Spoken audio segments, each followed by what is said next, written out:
사실 우리 사회에서 기본소득 논의가 정치적으로 보면 굉장히 실현 가능성이 점점 높아지고 있는 것은 같은데, 제가 이제 접하기 쉬운 한국의 문헌들은 대충 제가 다 찾아봤습니다. 거기에 이제 있는 참고 문헌에 있는 해외의 문헌들은 여기도 굉장히 문헌들이 많이 있다는 걸 알게 되면서, 과연 우리 학계가 정치권 또는 시민운동 측면에서 제기되는 이 기본소득에 대해서 충분한 우리가 논의의 재료를 제공하고 있는가, 그런 측면에서는 아직 우리가 많이 부족하다고 생각을 하고 있습니다. 그래서 저는 기본소득 논의가 사실 우리가 이걸 채택할 것인가 말 것인가 그런 것보다는 이게 갑자기 어느 순간에 덜컥 뜨거운 감자를 먹듯이 먹어버리지 않을까, 이게 상당히 걱정된다, 이런 말씀을 드리고 싶습니다. 사실 우리 경제학자들 입장에서는 지금까지 소득 분배에 대해서 일반적으로 교과서를 보게 되면은 이 분배적 정의의 그 모습에 대해서는 언급을 안 하고 있지 않습니까? 그래서 정치 철학의 분야의 논의를 빌어가지고 노직의 리버테리아니즘에 대한 설명, 그리고 존 롤스의 최소 극대화, 맥시민, 그런 정도 소개하면서 이건 정치 철학의 분야로 간주하면서 경제학자들은 소득 재분배 지표들에 대한 설명, 소득 재분배 정책의 장단점, 이런 논의만 하고 있는 거 아닌가. 그렇기는 합니다만, 사실 경제학자들이 은근히 동의하고 있는 부분은 이 소득 분배를 뭘로 봐야 되느냐, 이걸 이 보험의 원리로 봐야 된다는 데 대해서 대체적으로 저는 동의하고 있지 않나, 이런 생각을 하고 있습니다. 사실 우리가 존 롤스의 정의론에 대해서도 보면은 경제학자들은 굉장히 비판을 많이 하고도 있습니다. 경제적인 자유를 무시하고 있다, 굉장히 폄하하고 있다는 거. 그리고 또 최소 극대화 원리를 하다 보면은, 그러면은 최소 수혜자가 굉장히 소득 수준이 올라가는 완전 평등한 사회가 그러면은 가장 사회 우생이 높은 것인가에 대한 비판의 여지는 있습니다만, 보험이라는 측면에서 나름대로 스토리를 구성해서 미제의 장막이라든지 원초적 상태에 대해서 보험의 원리로서 설명한 데 대해서는 상당히 의미가 있는 거 아니겠는가.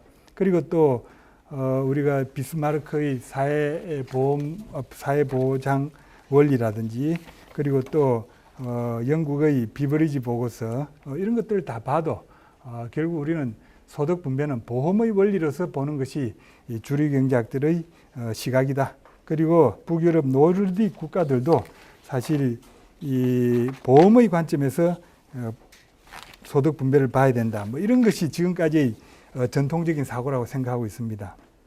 자, 그런데 기본소득에 대한 논의가 등장한 것은 저는 이게 의미가 달라지기 시작했다고 보는 겁니다. 우리나라에서 이제 기본소득 논의가 시작된 것은 주로 이제 저는 여기서 진보 좌파 그리고 보수 우파 이렇게 대비시켜서 표현을 했습니다. 강남훈 교수의 여기서 가장 많은 기본소득에 대한 논의를 초기에 했고, 그런 내용들인데, 여기서 제기된 내용들을 보면 저는 주류 경제학자들의 입장에서는 크게 두 가지 쟁점을 구분할 수 있다고 봅니다. 8페이지입니다. 줄치는 부분인데요.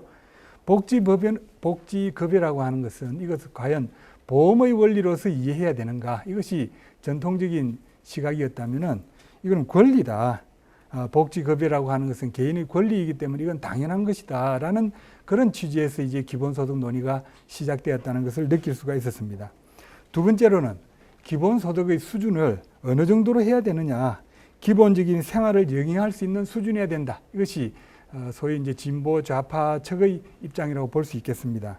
그런데 보험의라는 입장을 강조하는 경제학자들은 이건 빈곤 탈피다.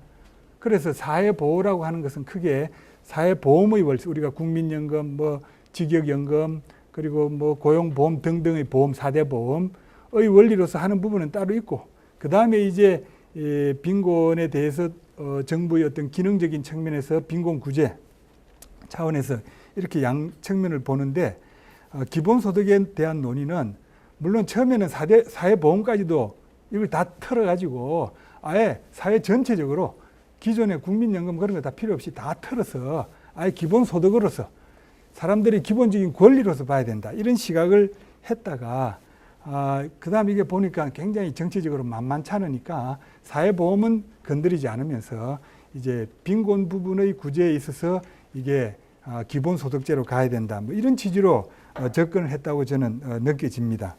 자, 그러다 보니까 이제 진보 좌파에서 기본소득에 대한 이건 권리다라는 입장에서 접근을 했는데 우리 사회에서 이제 그런 데에 대한 논의가 나오다 보니까 복거일 뭐 이분은 하여간 복거일 외에 이제 몇몇 교수들이 이게 프리드만의 네거티브 인컴 텍스가 더 낫다. 이것도 일종의 기본소득제라고 볼 수 있는 측면이 인정되고 있으니까 이걸 엄의 소득세 개념으로 접근하는 것이 보수 우파의 기본 신념하고 같다라는 측면에서 이제 이걸 주장을 다시 하고 있는데 여기서는 이름을 안심소득이라고 약간 이제 정치적으로 이 각을 세우는 의미에서 안심소득이라는 용어를 사용했다고 봐집니다. 그러면은 엄의 소득세는 이게 과연 기본소득의 범주에 들어가느냐?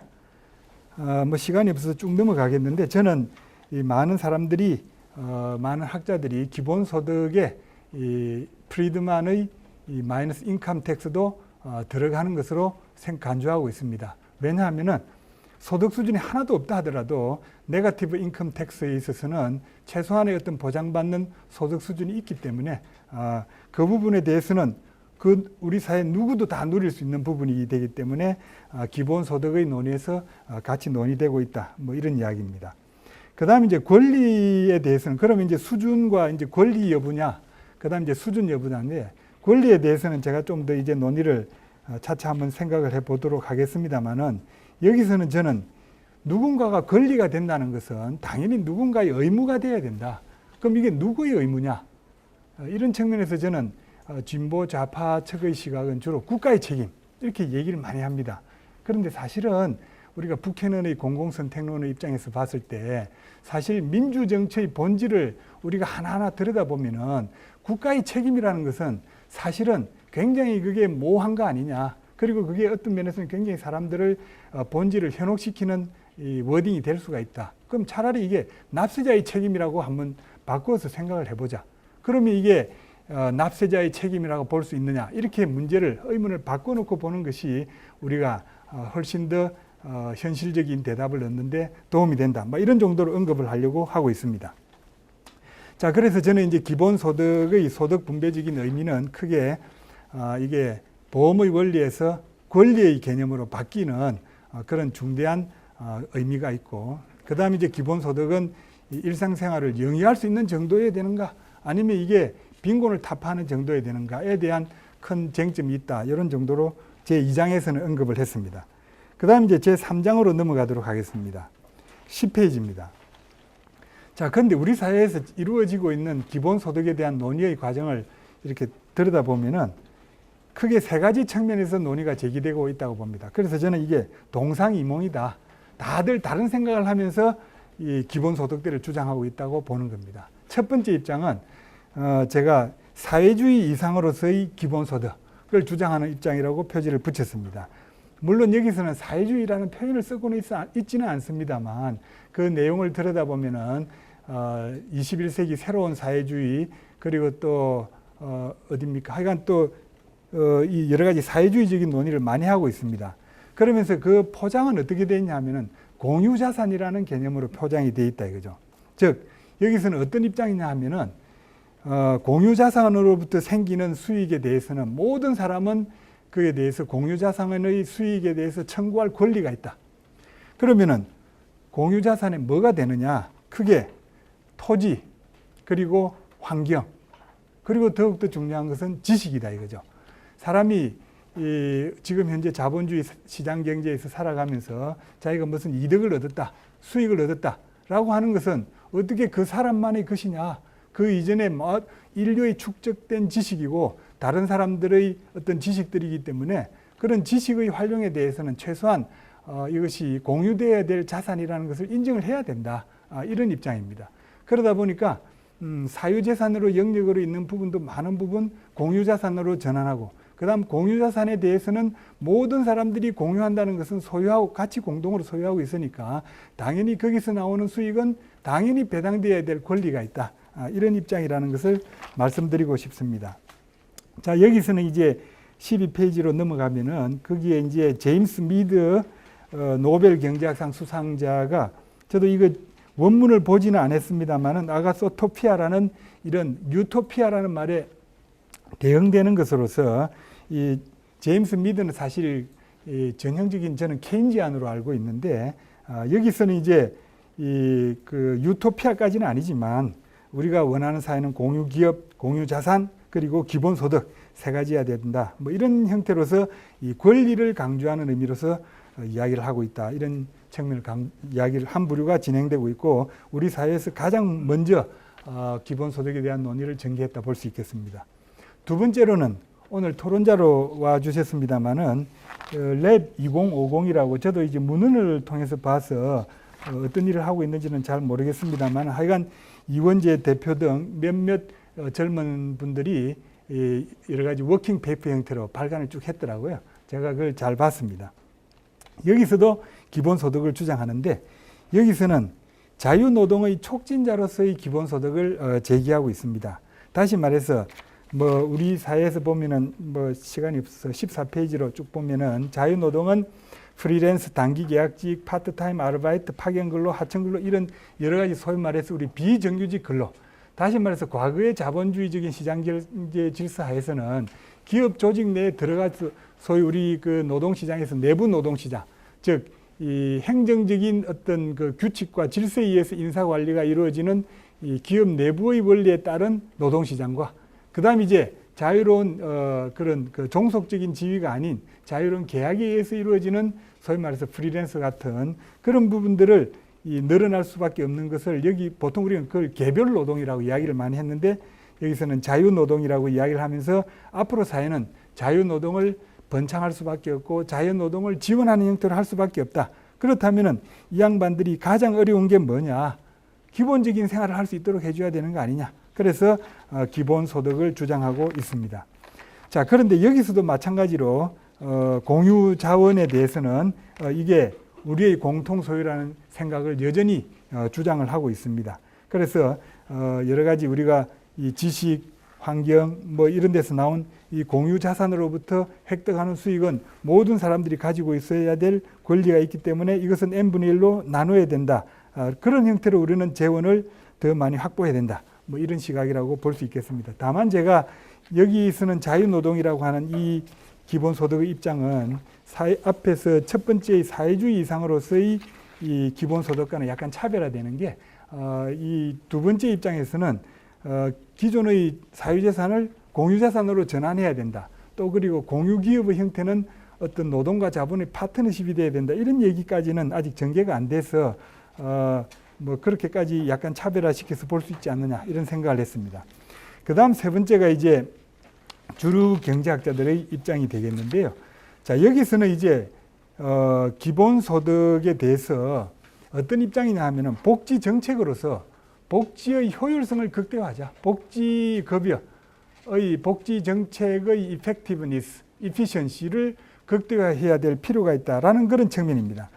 자, 여기서 저는 제 나름대로 봤을 때, 뭐 저도 뭐 문헌을 많이 보지는 않았습니다만은 그나마 좀 본 바에 의하면 애킨슨이 이 부분을 저는 굉장히 강력하게 주창했다고 봅니다. 애킨슨은 소위 말해서 우리 민즈 테스트라고 하는 거, 재산 소득 조사에 대해서 집중적인 공격을 합니다. 애킨슨은 기본소득의 필요성을 사회부조, 다시 말해서 사회보험은 건드려서는 안 된다. 그 대신 사회부조, 소셜 어시스턴스에 대해서는 이게 재산 소득 조사를 함으로써 사람들이 빈곤의 함정에 빠지는 거 아니냐. 실업자가 되면 더 많은 이득을 누리는데 내가 실업에서 벗어날 이유가 없다라는 함정. 두 번째로는 스티그마, 굴욕감, 낙인효과, 자존감 상실. 사실 우리가 뭐 보육수당 이런 거 신청은 거의 100% 가까이 사람들이 신청하지만 보편적으로 주니까 다 신청한다 이거죠. 그렇지만 자기가 어려운 사정을 다 뭐 지역센터에 가서 신청을 해가지고 뭔가 그걸 서류를 내고 하는 데 대한 어떤 자존감 상실, 이게 굉장히 크다는 거죠. 그 다음 세 번째로는 가계 단위에 의존하고 있다. 기본적으로 과거의 복지 정책은 가구 단위로 이루어지고 있는데 이제는 그것이 사실상 불가능하다. 스티글리츠는. 왜냐하면은 이제 옛날에는 이 가구장, 가장 한 사람만 취업해 있는데 이제는 전부 다 취업하고 있는 상황이기 때문에 원래 사람들이 그 과거에 받았던 것보다 훨씬 더 월급을 적게 받는다. 개인별 베이스로 갈 수밖에 없다. 뭐 이런 이야기입니다. 자, 그래서 그러면은 애킨슨은 그럼 뭘 주장을 했느냐? 자기는 이 민즈 테스트를 없애야 되는 것은 자기는 집중적으로 공격을 하면서, 그렇지만 기본소득제는 이게 우리 사회 현실적으로 저항이 너무 많지 않느냐? 왜? 일 안 한 사람한테 돈을 준다는 데 대한 거부감이 많으니 그럼 우리는 참여소득이라는 걸 하자. 파티시페이션 인컴이라고 해서 무슨 일이든지 해라. 무슨 일이라는 게 뭐냐? 뭐 돌봄 서비스, 사회봉사 이런 거에 다 포함시키고, 그리고 일을 하고 싶어도 일을 하지 못하는 사람들, 이런 사람들에 대해서도 근로소득의 개념으로서 뭔가 참여함으로써 소득을 주는 형태로 하자. 이렇게 주장을 했다 이겁니다. 자, 그러면 이제 또 하나 제가 인용하고 싶은 거는 OECD에서 2017년에 나온 보고서에 보면은 여기서도 기본소득에 대한 본격적인 검토를 OECD 기구 차원에서 저는 했다라고 보겠는데, 그림 1이 이제 여기 되는데 이게 뭐냐 하면은 지금 현재의 사회 구조가 이게 고소득층하고 그다음 저소득층하고 비교를 해보니까 고소득층이 많이 받더라는 거예요. 즉, 일단 이건 한번 봅시다. 그림 1에서 오른쪽 편에 보면 그리스, 이태리 쭉 가다가 우리 한국이 어디 있더라? 한국이 OECD 가운데 새까만 거에서 조금 옆에 있습니다. 코리아라고 되어 있죠. 거기 보면은 부자가 받는 것은 다이아몬드 표시가 그렇게 되어 있는 거예요. 가난한 사람 받는 거는 이렇더라. 부자가 더 많이 받더라는 거예요. 사회부조급여를. 왜? 이게 민즈 테스트를 하고 여러 가지 조건들을 자꾸 갖다 붙이게 되니까 이게 뭐야 이게 이런 느낌이 든다 이거죠. 그 다음에 이제 그리스 가면은 이런 나라들 가면은 더 심하더라 이런 이야기입니다. 자, 그래서 우리는 지금 현재의 사회부조 제도가 이게 제대로 돼 있는 거냐에 대한 의문을 본질적으로 가져봐야 된다 이런 이야기입니다. 자, 그리고 이제 표 2가 되겠는데요. 20페이지에 여기서는 보면 이제 평균 실효세율을 OECD 국가별로 쭉 해가지고, 자, 뭐냐 하면은 실업 상태에 있다가 이제 취업을 하게 됐습니다. 그럼 세금을 얼마만큼 내느냐? 90 내지 100%의 세금을 내는 국가들이 OECD 국가의 거의 절반이더라 이거예요. 한국은 이게 0이더라고요. 그래서 저는 이걸 보면서 한국은 실업의 함정이 존재하지 않는 것인지 아니면 우리나라 통계가 뭐가 문제가 있는 건지 제가 그 부분은 잘 모르겠습니다. 아무튼 OECD 국가들에서는 이게 보니까 실업 상태에 있다가 취업 상태로 전환하게 되면은 거기서 많은 소득을 다 세금으로 내야 되니까 실업 상태에 그대로 남고자 하는 유인이 많다는 것을 통계표로 보여주고 있다 이런 이야기입니다. 자, 그래서 이제 우리가 이제 OECD 논의에서는 다시 한번 정리하자면은 애킨슨은 민즈 테스트가 이게 심각한 문제가 있다. 그다음 OECD 보고서 보면은 사회보험 말고 사회부조는 이게 보니까 가난한 사람을 조준한 것도 아니네. 그리고 또 실업의 함정에 분명히 그 객관적인 데이터가 있네. 뭐 이런 정도가 이야기가 될 수 있다 이런 이야기입니다. 그 다음 이제 넘어가겠습니다. 자, 그래서 제가 지금까지 정리한 거는 사회주의 이상으로서의 기본소득 주장, 자유노동의 촉진자로서의 기본소득 주장, 그 다음에 이제 소위 주류경제학계에서는 복지 정책에 대해 집중을 맞추면서 야, 이게 제대로 되고 있는 과연 복지 정책의 목표가 뭐냐? 빈곤층을 구제하는 거냐? 아니면은 뭐 소득 양극화를 줄이는 거냐? 부자의 돈을 뺏어가는 이런 부분들에 대해서 모호한 점도 저는 있었다고 봅니다. 아무튼 이 세 번째 측면에서는 주류 경제학자들이 최근에 많은 논의를 하고 있다. 그렇다면은 기본소득의 재원은 과연 충분해? 이제 이런 질문을 할 수가 있겠죠. 제가 뭐 여러 고민을 좀 통해 가지고 이 기본소득의 논의에 있어 많은 나오는 다양한 대안들을 한번 이런 그림으로 정리를 해봤습니다. 다양한 공공부조, 즉 사회부조를 이야기하는 겁니다. 빈곤한 사람들을 도와주기 위한 여러 가지 급여제도를 비교를 했는데 제일 왼쪽 A번 그림은 시장소득과 가처분소득. 그러니까 이거는 조세는 생각하지 말고 돈 주는 것만 가지고 이야기하면은 시장소득을 받으면은 그게 가처분소득으로 바로 전환된다는 겁니다. 사회부조를 하나도 받지 않았을 때. 그림의 B는 기존의 체계입니다. 기존의 체계를 하다 보니까 어떤 가난한 사람이라고 해가지고 반드시 많이 받는 것도 아니더라 이거죠. 저 위에 보면 중산층 이상 사람들도 많이 받고 있더라. 그리고 중간에는 보면은 골짜기처럼 이렇게 곡선을 이루는 부분에는 내가 굳이 취업을 할 필요가 없다는 그 유인을 보여주고 있는 거죠. 그럼 기본소득 제도는 동일한 빚금 면적 하에서 이걸 다 똑같이 다 주자. 이게 그림 C가 되겠습니다. 그림 D는 프리드만은 이게 음의 소득세 제도를 해가지고 이렇게 하자. 물론 이제 음의 소득세다 보니까 세금을 내는 빚금 부분은 재정 부담의 측면에서는 빠지겠죠. 그 다음 참여소득은 애킨슨의 입장에서는 시장소득은 그대로 두고 그 차액을 주자. 이런 측면도 될 수도 있고, 봉사 근로의 경우에 돈을 준다면은 이 빚금집 면적을 다 준다는 이런 측면이 되겠죠. 그리고 복구일 외에 여러 또 우리나라의 보수 우파 쪽의 사람들이 이야기하는 안심소득은 바로 이 그림 F를 이야기한다. 이렇게 볼 수 있겠습니다. 아무튼 제가 이 그림을 이렇게 보여주는 이유는 무엇을 비교하고 있는가라는 것을 설명해 드리기 위해서 이렇게 일단 사전 전제로서 깔고 말씀을 드리는 겁니다. 자, 그럼 해외의 논의들을 먼저 한번 보면은요. 그림 3을 한번 봐주시기 바랍니다. 같은 OECD 2017년도의 보고서입니다. Per capita benefit spending, 이게 기본소득입니다. 지금 있는 거를, 그러니까 지금 있는 복지급여를 전부 때려가지고 모두가 똑같이 나눠주면은 그 막대기의 높이, 막대의 높이로서 기본소득을 줄 수 있다. 그리고 그 다음 이제 다이아몬드 표시는 1인 가구에 대해서 기존에 받았던 급여의 금액이 얼마냐는 것을 보여주는 것이 다이아몬드 표시입니다. 자, 여기서 보면은 굉장히 이게 기존의 방식에서는 1인 가구 빈곤층은 많이 받아요.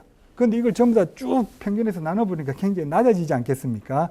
그 현실을 그대로 보여주고 있다. 한국은 제일 오른쪽을 보면 터키 옆에 있습니다. 이게 굉장히 크다는 거죠.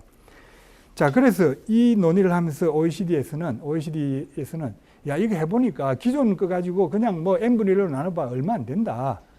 그러면은 기본소득이 어느 정도 되려면 여기다가 추가적인 재원을 하나 더 넣자. 뭘?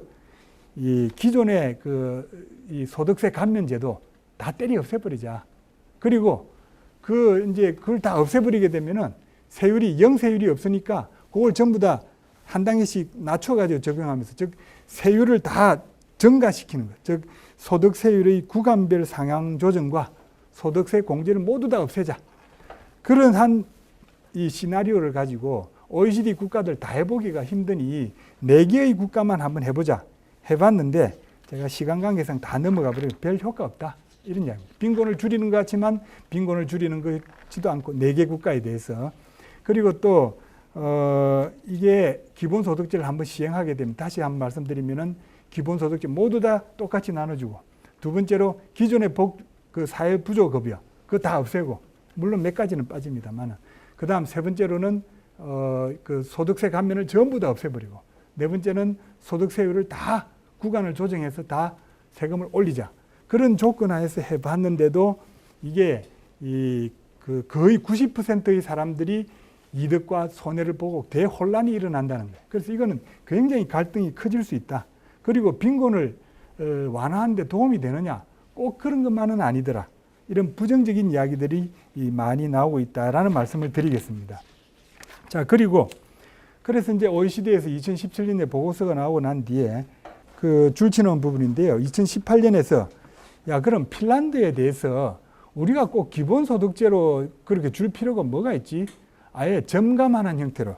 이 사람의 표현으로는 싱글 테이퍼링 룰이라고 해가지고 우리 연필을 이렇게 좁빗하게 깎는 것처럼 점감하는 형태로 복지급여를 전에는 이렇게 민저 테스트를 했는데 거기서 뭐 어떻게 하는지는 모르겠는데 하여간 소득 수준에 따라서 이렇게 낮아지면 올리고 또 높으면 줄이고 이런 형태로 점감 형태로 또는 점정 형태로 하게 됐을 때 기본소득제로 하는 게 좋으냐 아니면 그 방법이 좋으냐 해봤더니 그 방법이 더 좋다는 거예요. 기본소득보다는.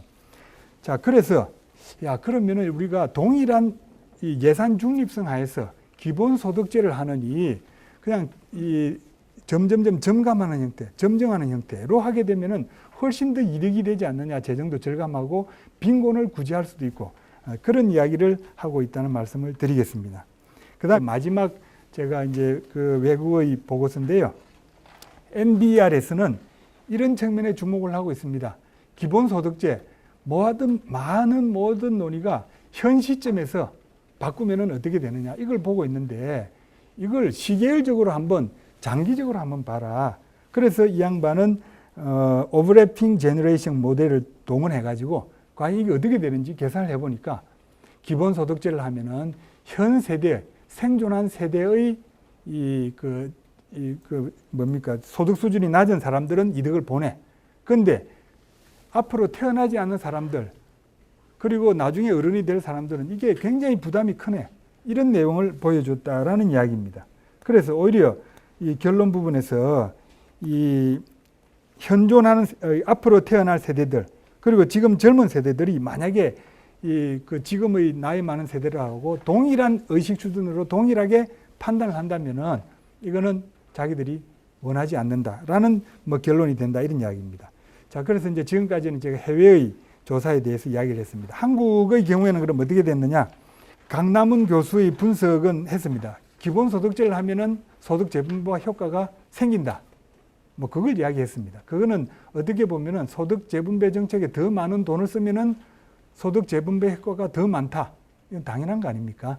그런 내용의 이야기를 한 것에 불구하고 최태훈, 연명배 이 양반들은 기본소득 제도하고 최저소득 보장제도를 비교를 했다는 거예요. 그래서 제가 긴장을 해가 봤습니다. 봤더니 동일한 예산 중립성이 아니고 기본소득제에서는 훨씬 돈을 더 많이 쓰고 최저소득 보장제도에 대해서는 아주 저소득 계층에게만 100만 원 주는 걸로 서로 쓰는 재원의 금액이 서로 다른 거예요. 그걸 비교해 놓고는 기본소득제가 더 우월하다, 소득 재분배 효과가. 이렇게 이야기하고 있다. 그 다음 최한수 박사는 이 조세연구원에 있었던 박사로서 지금 경북대학에 갔는데 이 양반은 이제 예산 중립성 하에서 비교를 했습니다. 비교를 해봤는데 금액이 얼마 안 되더라 이거죠. 지금 있는 거 다 때려 해봐야 월 2.3만 원밖에 안 된다. 그럼 추가적으로 근로소득과 관련된 각종 공제 폐지하면 어떻게 되느냐? 그리고 명목세율 10% 인상하면 어떻게 되느냐 했더니 1인당 9.4만 원 한 번 늘고 또 한 번 늘고 해가지고 한 18만 원이 늘어난다. 이런 정도의 이 내용을 보여주고 있다, 이런 이야기입니다. 그 다음에 이제 랩 2050에 오늘 오신 이원재 대표님의 재원 조달 방안은 굉장히 상세합니다. 이 아주 정성을 다해서 나름대로 이렇게 했는데 표 8의 내용입니다. 그런데 이 내용도 역시 뭐냐 하면은 187.1조 원을 우리가 더 재원을 조달해가지고 기본소득으로 투입하면은 훨씬 더 소득 분배가 좋아진다. 돈을 더 많이 넣으면은 소득 분배가 좋아진다. 그 이야기를 한데 불과하다. 그런 이야기입니다. 그러면은 이걸 비교를 해봐야 될 거 아니냐. 재원의 측면에서. 그게 이제 31페이지에 조경엽, 김영덕 교수의 이 연구가 있습니다. 여기서는 크게 시간 관계상 제가 넘어가겠는데요. 기본소득하고 마이너스 네거티브 인컴 텍스하고 동일한 건 아니고 그걸 원래 학자들이 주장했던 내용들을 한국경제연구원에 갖고 있는 일반균형 모형에다가 집어넣어 가지고 한번 돌려보니까 이게 그 프리드만 토빈의 이 네거티브 인컴 텍스가 훨씬 더 효과가 좋더라라는 내용을 보여주고 있는 겁니다. 그 다음에 이제 마지막으로 변양규는 이제 한국경제연구원에 있는 이 박사인데 이 양반은 예산 중립성을 가지고 비교를 했어요. 기본소득하고 그 다음에 이제 점감하는 형태, 소위 말해서 안심소득. 쟤를 비교를 해보니까 동일한 재원하에서 효과가 어디가 좋으냐? 당연히 안심소득이 더 좋다. 그런 얘기를 하고 있고요. 마지막으로 김필원 박사는 한국지방세연구원에 있는데 얼마 전에 발표한 논문인데 굉장히 이게 연구 논문의 형태는 아닙니다만 자기가 이제 간단하게 계산한 표를 보여줬는데 이거는 시계열적으로 2060년까지 어떻게 되느냐 이걸 한번 처음으로 제기했다는 겁니다. 해보니까 표 10의 제일 하단 부분 오른쪽 끝부분입니다. 57.7%라는 게 있습니다. 즉 우리가 기본소득 월 30만 원 좋다고 올해 덜컥 해버리게 되면은 2060년에 우리는 그에 따른 GDP 복지 비중 부정이 GDP의 57.7%가 된다. 이런 이야기를 보여주면서 시계열적 논의가 필요하다. 이런 이야기입니다. 이제 제가 마무리 이제 발표를 하고 마치도록 하겠습니다. 제가 이제 기본소득 논의를 쭉 전망을 하고 쭉 봤는데 이제 공유 자산에 대한 소위 말해서 공유 자산에 대해서는 모든 사람들이 소유하고 있으니 거기에 대해서 나오는 수익은 당연히 모든 사람들이 권리다. 굉장히 좋은 이야기라고 봅니다. 그런데 주류 경제학계에서도 공유 자산에 대해서 우리는 공유 자원이라고 그러잖아요. 공유 자원에 대해서 입장료를 부과해야 된다. 그리고 피고 조세를 부과해야 된다. 그런 논의 많이 해왔습니다.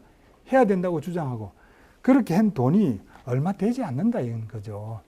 물론 이제 그렇다면 더욱더 과감하게 막 이 공유 자원에 대해서 더 세금을 때리든지 뭘 해야 되는데 저는 이 부분들은 굉장히 조심해야 된다. 그래서 저는 조세를 증가시키는 것도 우리나라의 장기 재정 전망에서 우리가 가장 우려해야 될 것은 국민연금이 지금 지속 가능성이 없습니다. 국민연금의 지속 가능성을 만들어주려면 어떻게 해야 돼요? 국민들이 부담이 늘어날 수밖에 없는 이러한 시계열적인 변화를 우리가 감안하면서 정세 이야기를 해야 되는 거 아니냐. 그리고 두 번째로는 국유와 공유를 확대하는 것이 사실은 이게 우리가 공산주의 몰락이 1992년이었는데 겨우 우리가 20년의 세월이 지났는데 이 역사적 교훈을 너무 쉽게 잃어버리는 거 아닌가 이런 안타까움이 있었다 이런 이야기입니다. 그래서 우리는 기본소득제에 대해서는 세 번째 입장 어떻게 하면은 훨씬 더 재원을 절약하면서 소득 재분배 효과의 목표를 달성할 것인가. 소득 재분배 효과의 목표는 우리는 기본적으로 빈곤층의 이 구제에 초점을 맞춰야 되지 어떤 양극화 이런 거를 떠나서 빈곤층에 초점을 맞춰서 우리가 하는 굉장히 다양한 방안들 가운데에서 기본소득제는 그 중에 n분의 1이다 하나다. 그러니까 나머지에 대해서 우리는 충분한 논의를 해야 되는데 우리 학자들이 이 부분에 대해서 너무 논의를 하지 않는 거 아닌가 뭐 이런 결론을 맺은 걸로 저희 발표를 마치도록 하겠습니다.